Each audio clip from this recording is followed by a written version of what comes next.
Hello hi నమస్తే అండి. పసిపిల్లల ఫుడ్ తయారీ విధానం తెలుసుకుందామండి. బరువు పెరగడానికి ఉపయోగపడే ఫుడ్ తయారీ విధానం తెలుసుకుందామండి.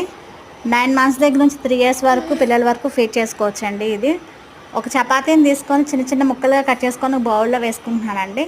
ఈ బౌల్లో వేసుకున్న మిశ్రమంలో పాలు పోసుకొని నానబెడుతున్నానండి. నానబెట్టిన మిశ్రమాన్ని మెత్తగా అయ్యేంత వరకు ఉంచి తర్వాత తేనె వేసుకొని పిల్లలకి ఫీడ్ చేసుకోవడమే. 9 మంత్స్ నుంచి 1 ఇయర్ లోపు పిల్లలకి బయట పాలు పట్టకూడదు కాబట్టి బేబీకి ఫీడ్ చేసే మిల్క్ని కలపొచ్చండి. 1 ఇయర్ ప్లస్ వాళ్ళకి బర్రె పాలు కానీ ఆవు పాలు కానీ కలిపి ఫీడ్ చేసుకోవచ్చండి.